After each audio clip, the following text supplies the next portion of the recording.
చేకానుప్రాస అలంకారం. ఏమి ఈ చేకానుప్రాస అలంకారం అంటే అర్థభేదంతో కూడినటువంటి హల్లుల జంట అవ్యవధానంగా రావడమే చేకానుప్రాస అలంకారం. దీని నిర్వచనం ఏమి? అర్థభేదంతో కూడిన హల్లుల జంట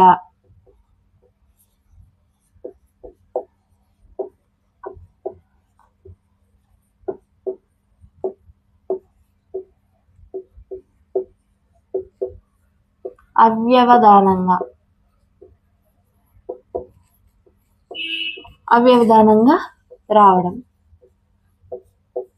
అర్థభేదంతో కూడిన హల్లుల జంట అంటే ఇక్కడ రెండు పదాల అనేటివి గ్యాప్ లేకుండా వస్తాయి, కానీ ఆ రెండు పదాల అర్థాలలోనూ తేడా ఉంటుంది. ఇలా రెండు ఒకే పదాలు అయినప్పటికీ వాటి అర్థంలో తేడా ఉంటే అది ఏమవుతుంది? చేకానుప్రాస అలంకారం అవుతుంది. ఇప్పుడు ఉదాహరణలు చూద్దాం.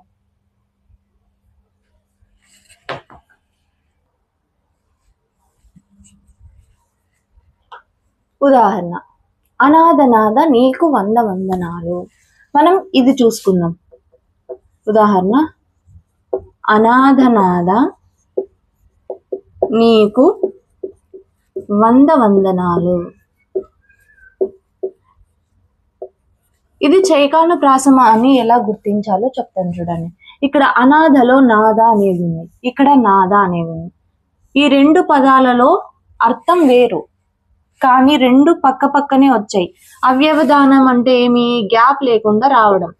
అంటే రెండిటి మధ్య ఎటువంటి గ్యాప్ అనేది ఉండకూడదు. అలా లేకుండా వస్తే అది చేకానుప్రాస అలంకారం అన్నాం. అంటే అర్థంలో తేడా ఉండాలి, రెండు పక్క పక్కనే రావాలి. ఇక్కడ అనాథ అంటే ఎవరో లేని అని అర్థం, ఇక్కడ నాద అంటే దేవుడు.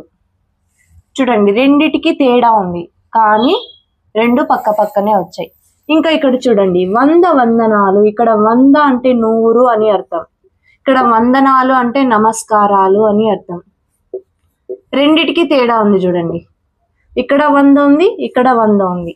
రెండు సేమ్ పదాలు, కానీ అర్థాలలో తేడా ఉంది, కానీ రెండు పక్క పక్కనే వచ్చాయి. ఇలా అర్థభేదంతో కూడిన హల్లుల జంట, జంట అంటే పక్క పక్కనే రావడం. ఇలా అర్థభేదంతో కూడినటువంటి హల్లుల జంట వెంటనే లేదా అవ్యవధానంగా వస్తే దాన్ని ఏమంటామంటే చేకానుప్రాస అలంకారము. ఇంకొక ఉదాహరణ, హారతి హారతి ఇచ్చింది. చూడండి, ఇక్కడ హారతి హారతి రెండు ఒకే పదాలే, కానీ అర్థంలో తేడా ఉంది. ఇక్కడ హారతి అంటే అమ్మాయి పేరు అవుతుంది, ఇక్కడ హారతి అంటే ఏమవుతుంది? ఒక క్రియ అవుతుంది. ఇచ్చింది, హారతి ఇవ్వడం. అర్థభేదంతో కూడిన హల్లుల జంట పక్క పక్కనే వచ్చాయి కదా. ఇంకా పాటల రూపంలో, పువ్వుల ఎదలో శబ్దం మన మనసుల చే యుద్ధం.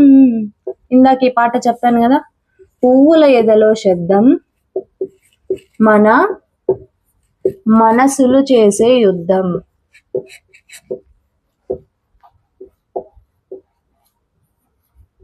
చూడండి, ఈ లైన్ లో ఇక్కడ మన మన రెండు ఒకే పదాలే, కానీ అర్థాలు వేరు. మన అంటే మన యొక్క, మనసులు అంటే హృదయాలు, మన యొక్క హృదయాలు అని అవుతుంది. అర్థభేదంతో కూడిన హల్లుల జంట అవ్యవధానంగా వచ్చింది. ఇది చేకానుప్రాసం. ఇంకొక ఉదాహరణ అయితే, మధుర మధుర తర మీనాక్షి కంచి పట్టున కామాక్షి. ఈ పాట వినే ఉంటారు. మధుర మధుర తర మీనాక్షి కంచి పట్టున కామాక్షి. మహిని మహిమగల మీనాక్షి కాశీలో విశాలాక్షి. మహిని మహిమగల మీనాక్షి కాశీలో విశాలాక్షి. చూడండి, మధుర మధుర రెండు ఉన్నాయి కదా పక్క పక్కనే. ఇక్కడ మధుర అంటే మధురై అనే ఒక ఊరిలో, మధురతర అంటే అందమైన తీయనైన, అంటే మధురై అనే ఒక ప్రాంతంలో వెలసినటువంటి ఒక అందమైన మీనాక్షి అమ్మవారు అని అర్థం వస్తుంది. ఇక్కడ మధుర మధుర రెండు పక్క పక్కనే వచ్చినప్పటికీ అర్థాలలో తేడా ఉంది. ఇలా అర్థభేదంతో కూడినటువంటి హల్లుల జంట అవ్యవధానంగా అంటే గ్యాప్ లేకుండా వచ్చింది అనుకో, అది ఏమవుతుందంటే చైకానుప్రాస అలంకారం. ఏమి లాటానుప్రాస అలంకారం అంటే అర్థభేదం లేకుండా తాత్పర్య భేదంతో కూడినటువంటి హల్లుల జంట వెను వెంటనే రావడాన్ని మనం లాటానుప్రాస అలంకారం. అదే చైకానుప్రాస అలంకారం అయితే అర్థభేదం ఉంటుంది, కానీ లాటానుప్రాసంలో అర్థభేదం ఉండదు, కానీ తాత్పర్య భేదం ఉంటుంది. రెండిటికి తేడా చెప్తాను, చూసుకోండి. మనము ఇక్కడ నిర్వచనం ఏమి, అర్థభేదం లేకుండా అంటే వచ్చినటువంటి పదాలు రెండిటికి అర్థభేదం అయితే ఉండదు, రెండు ఒకే పదాలైనా అర్థంలో తేడా ఉండదు, కానీ తాత్పర్యంలో తేడా ఉంటుంది. తాత్పర్యం అంటే ఇక్కడ భావం, తాత్పర్యంలో భేదం ఉంటే దానిని ఏమంటామంటే లాటానుప్రాస అలంకారము అంటాం. అర్థభేదం లేకుండా తాత్పర్య భేదంతో కూడినటువంటి హల్లుల జంట అవ్యవధానంగా వస్తే దానిని ఏమంటాము, లాటానుప్రాస అలంకారము అంటాం. అవ్యవధానంగా ఇవి కూడా గ్యాప్ లేకుండానే వస్తాయి, కానీ మీనింగ్ లో తేడా ఉండదు, కానీ భావంలో తేడా ఉంటుంది. ఉదాహరణ చూద్దాం. ఇందాక చెప్పాను, నిన్ను కోరి వర్ణం వర్ణం, నిన్ను కోరి వర్ణం వర్ణం, సరి సరి కలిసే నీ నయనం నీ నయనం నయనం. ఇక్కడ చూడండి, దీన్ని వివరించే ముందు మనం సాధారణంగా చెప్పుకునే ఉదాహరణలు చెప్తాను. కమలాక్షు నర్చించు కమలాక్షు నర్చించు కరములు కరములు.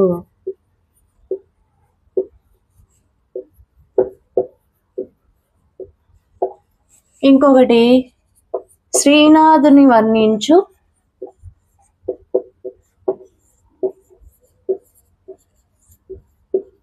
జిహ్వ జిహ్వ. ఇక్కడ చూడండి, ఇక్కడ కరములు కరములు, కింద జిహ్వ జిహ్వ. ఇక్కడ కరములు ఇక్కడ కరములు, రెండిటి అర్థము చేతులు.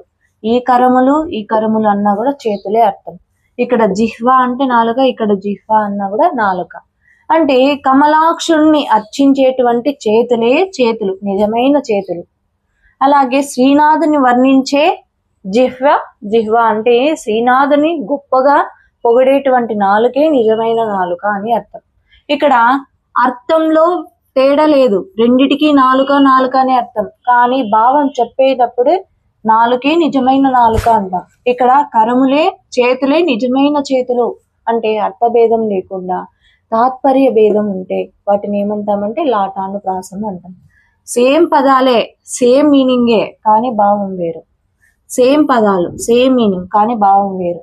అదే చైకానుప్రాసం అయితే సేమ్ పదాలు కానీ వేరే మీనింగ్, సేమ్ పదాలు వేరే మీనింగ్ ఉంటే అది చైకానుప్రాసం. సేమ్ పదాలు సేమ్ మీనింగ్ ఉంటే అది లాటానుప్రాసం. ఇప్పుడు మీకు ఒకే పాటలోనే రెండిటికి చైకానుప్రాసం లాటానుప్రాసం రెండిటి మధ్య తేడాను చెప్తాను. మనకి అంజి సినిమాలో ఒక పాట ఉంది, మానవా మానవా ఏమి కోరిక, చెప్పవా చెప్పవా జాగు చేయక. ఈ పాట వినే ఉంటారు కదా. ఈ పల్లవిలో మానవ మానవ అని 2 సార్లు వస్తుంది. ఈ రెండిటికి అర్థం ఏమంటే, మొదటిది మానవ అంటే ఇక్కడ మనిషి, మానవ అంటే ఇక్కడ చేయొద్దు అనేది నిషేధం అవుతుంది. ఇక్కడ మానవ అంటే మనిషి అని, ఇక్కడ మానవ అంటే చేయొద్దు అని, అంటే రెండు ఒకే పదాలే అయినప్పటికీ అర్థంలో తేడా ఉంది. కాబట్టి ఇది ఏ అలంకారం అంటే చైకానుప్రాస అలంకారం. ఇదే పాటలోనే మనకి చరణంలో వస్తుంది, వేడి వేడిగా తీయ తీయగా, ఇలాంటి పదాలు వాడారు. వేడి వేడిగా తీయ తీయగా ఇలాంటి పదాలు వాడారు కదా. ఇక్కడ వేడి వేడి రెండిటికి అర్థం ఒకటే, ఇక్కడ తీయ తీయ అంటే రెండు తీపనే అర్థం. కానీ భావం చెప్పేటప్పుడు వేడి ఇంకా వేడిగా, తీపు ఇంకా తీయగా, తాత్పర్య భేదం ఉంది. అర్థ భేదం లేకపోయినా తాత్పర్య భేదం ఉంది కాబట్టి ఇది ఏ అలంకారం అవుతుందంటే లాటానుప్రాస అలంకారము అవుతుంది. ఇంకా ఈ ఉదాహరణకు వచ్చినట్లయితే నిన్ను కోరి వర్ణం వర్ణం సరి సరి కలిసే నీ నయనం నయనం.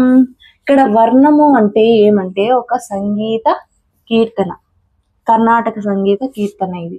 దీని భావాన్ని అలాగే రచయిత తెలుగులోకి అనువాదం చేశాడు. దీని మూల భావాన్ని మార్చకుండా అలాగే అనువాదం చేశాడు. అంటే నిన్ను పాడేటువంటి కీర్తనే నిజమైన కీర్తన.